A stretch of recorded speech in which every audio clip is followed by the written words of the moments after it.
I think guys get so upset with us women because they're like, hey, you guys are going to give Derrick Jaxn a chance all day, every day. But the average guy who's going to want to do you right, that's not going to put you through all this shit, you don't want to give him any play.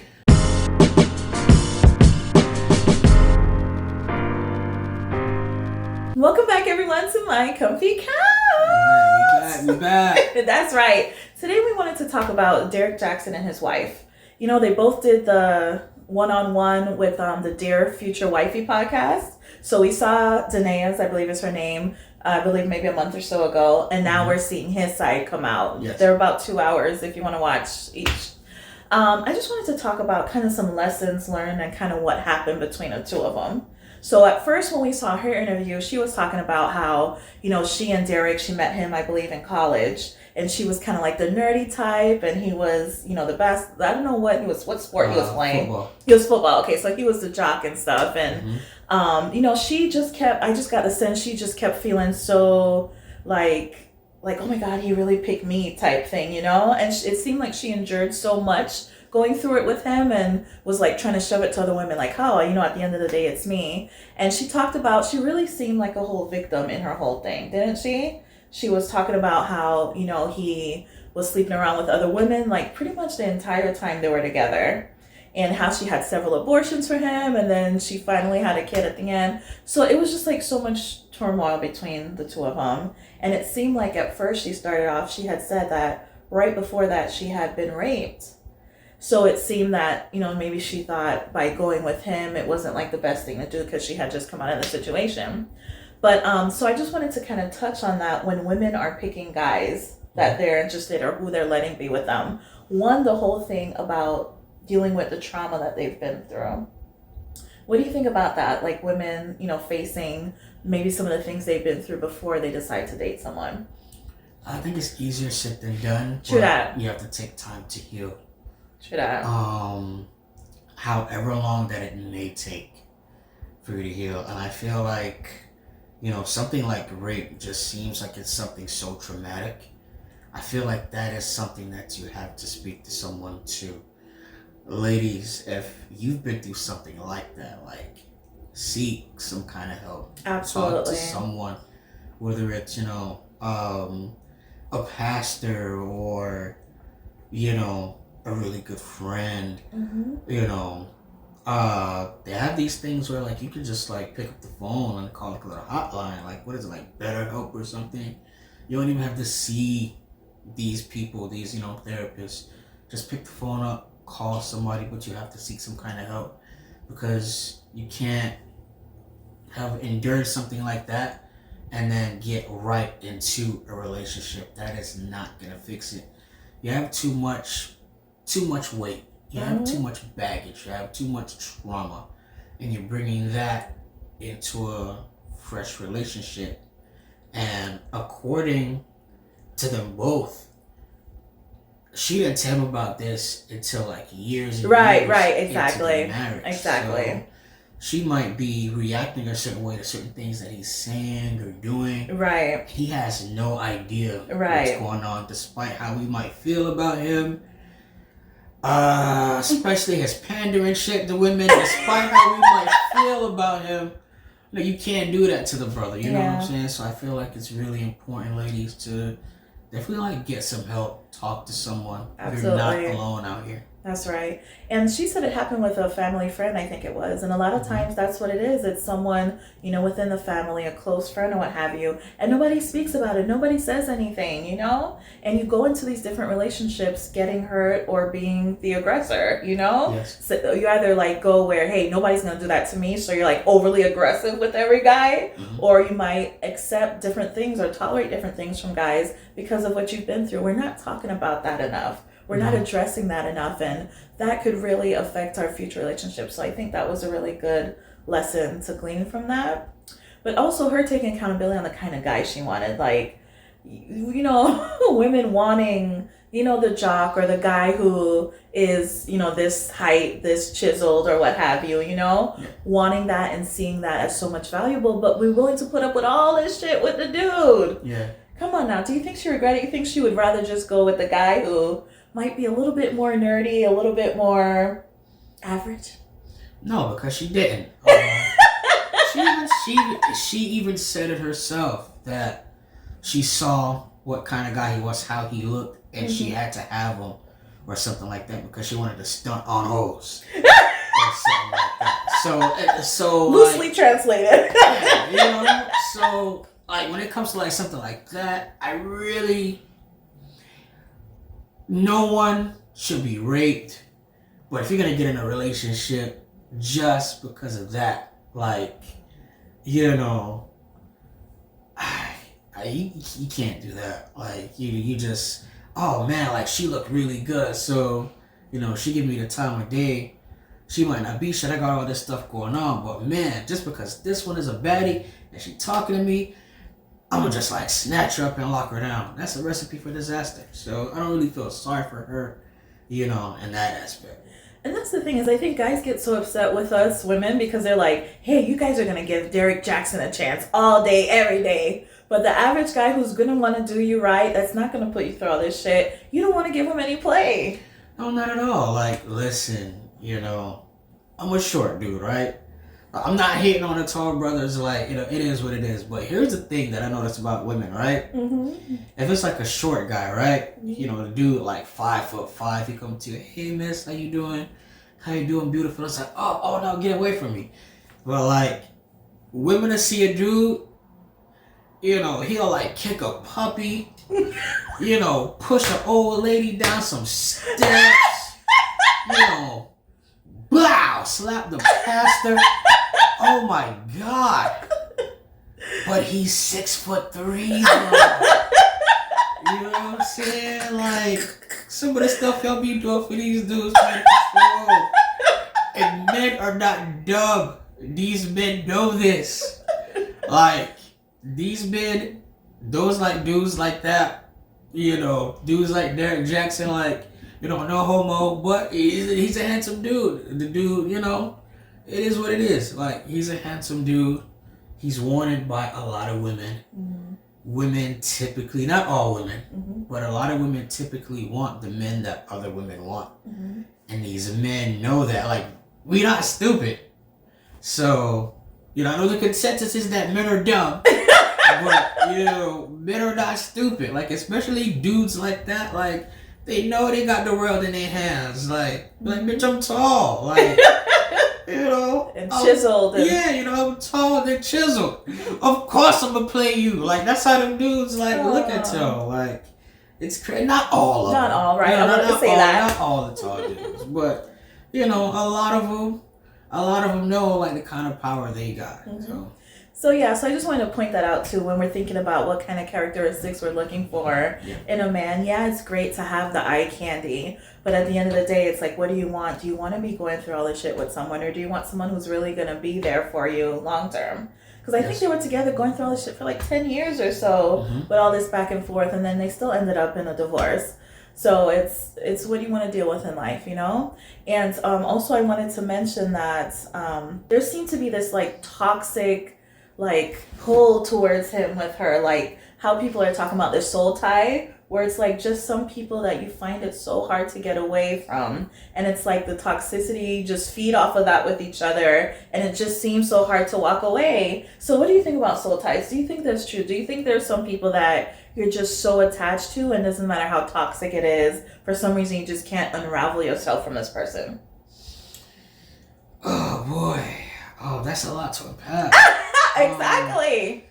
Yeah. I can speak, you know, personally. Like, I was myself in a situation that was really toxic, and it wasn't like it was like a soul tie. I was just like stuck there. You know, it's where I was living at the time. Like, I was paying rent there, so I was just in the midst of all that. So I couldn't just pack up and then just like, you know, hit the road. There were different like variables. Right. But yeah, there are definitely people that, you know, I hear these stories all the time. When they do talk about that, it's just hard to get away from that toxic person.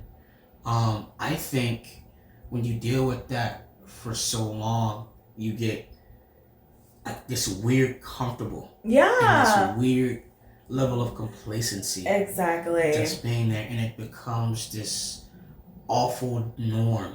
Yes. And people just can't break away from it sometimes. And it can be like really difficult, and sometimes it ends like really badly. Exactly. This could have ended terrible. I think she even contemplated taking her life at some point. Like, this could really like end people's lives. Yeah. She said some craziness though. She was like, it got so negative that like demonic spirits was in the house, and she said something about y'all can go find the video. She said this now. She said something told her to go check the room, or I'm sure I'm butchering the story. All I know is this.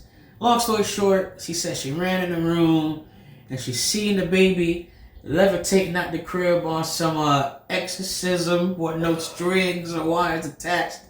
The baby was just floating up in the air, and she ran and grabbed the baby. She is better than me.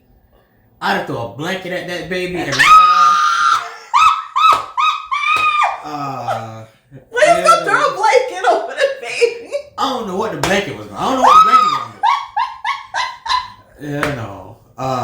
But yeah, according to her, like it got so negative that the baby was just like levitating in the air, and she had to go and grab the baby, and I commend her Oh my for going to grab gosh. the baby. She better than me. And even remember when she was mentioning how she had an issue with one of her own daughters because the daughter looked like the kind of woman that Derrick would cheat on her with. Mm-hmm. So she treated that baby, or different, or had a negative feeling towards the kid just because of what she looked like. Like, these things we're saying, that's so insane. And it's like the person still staying with the person, that toxic connection, that, dependency. So I think, if people are experiencing this, because it is true, I think you need that space. You need to get away from that person, like physically. I don't think until she legit he said, okay, I want a divorce, and she was like, okay, fine. And they finally like really part ways. Was she able to really do the healing? And now she has some course or something she's offering to help other women heal. For 5,000 of them things. $5,000? I didn't check the price. I think it's 5,000. Listen, look. Alright, so I'm gonna go back a little bit, right? Let's rewind just a little bit. So she's charging $5,000 for this course, to help women that were cheated on and going through all this stuff. She chose to be there in that situation, like no matter what when they were together, when they were like divorced, she was still going over there jumping on a pogo stick. When they were married and he still had the rotation, 100 women or whatever, she was still, or maybe that was when they weren't together. I don't know. Either way, divorced and married, like she chose to do that. Yes. So, one of my main issues with her was the lack of accountability that she had. I agree. Yes, ladies, the A word. Accountability. Mm-hmm. She didn't take any of that. Like, it was just everything was he did this, he did that, he did this, he did that. Yeah. From what I understand, she knew what kind of dude he was. She knew what he was doing. He told her what she was doing. And she still chose to stick around and deal with that. Yeah. And on top of that, like, I hate when people do this. Like when people throw God in the mix. It was like, I believe in God, yeah. But I also believe that we have free will. Mm-hmm. So God gave us free will, and we do what the hell we want to do with that. Mm-hmm. So I personally hate when a person, she's like, oh yeah, like he cheated like 100 women and he did this and he wanted to hide me because he said the block is going to be hot, and he's recording all these women and doing all this stuff with them and all this. you know. But yeah, I should have left. But no. My God told me to stay there. God ain't tell you. God ain't tell you to do that. Like, God ain't tell you to stay here and deal with this infidelity during the marriage and all that stuff. God ain't tell you to do that. Like, God ain't tell you to stay there and deal with this nonsense. I think what people do is they don't want to feel bad. They don't want to take that responsibility because it makes them look a certain kind of way. And they feel a certain kind of way.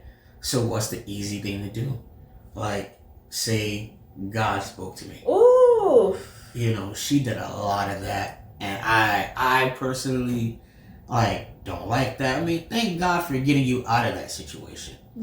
Which it don't even seem like she was going to get out of the situation, because it sounds like toward the end of the marriage, things were getting worse and worse. She said she went to some kind of seminar and things at the time were in the toilet.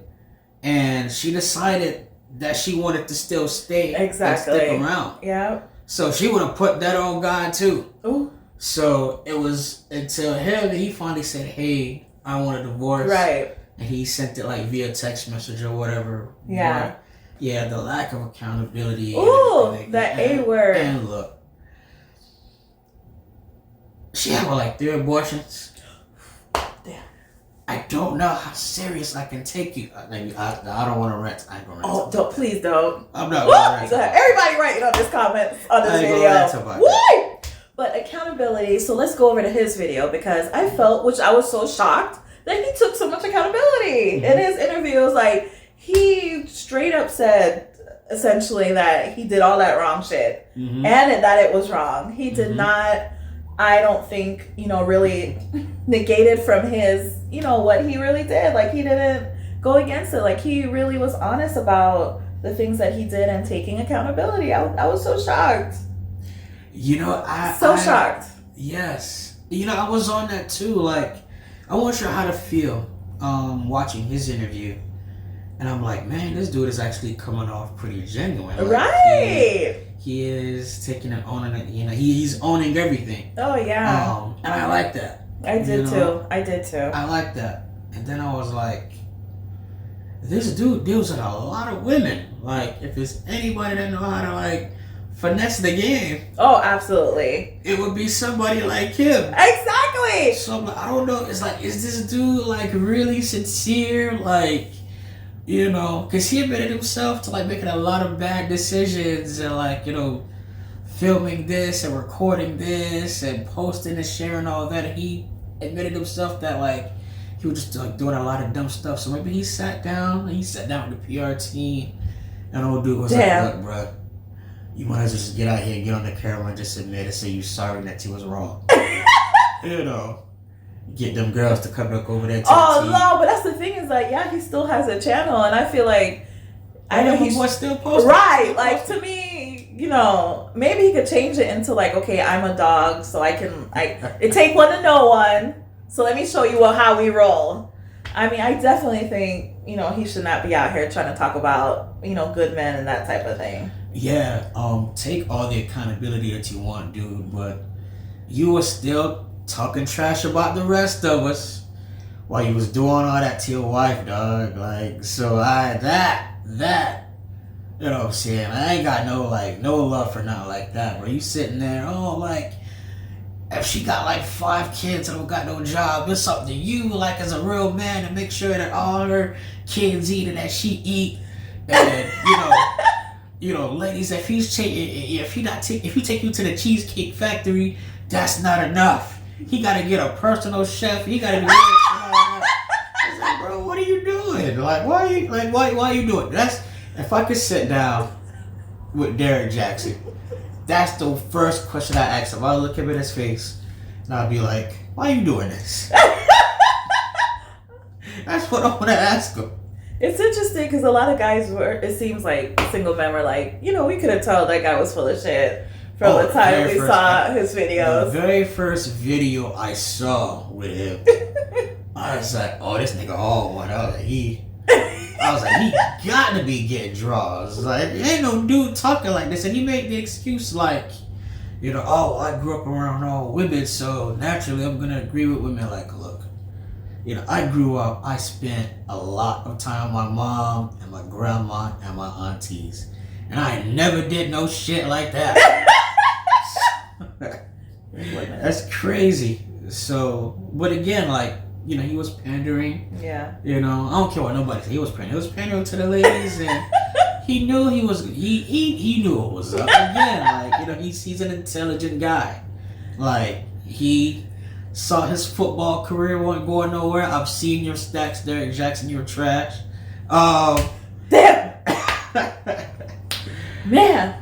You know what I'm saying? I see the stats, so he knew he wasn't gonna make it in football. He was like, I got pandering to these women. Oh my gosh, really? Anyway, getting back to the purpose of this video, to learn the lessons. Mm-hmm. Learn the lessons as we watch these different scenarios happen. Learn the lessons and be mindful in your future endeavors. Yeah, just take accountability. Just be transparent.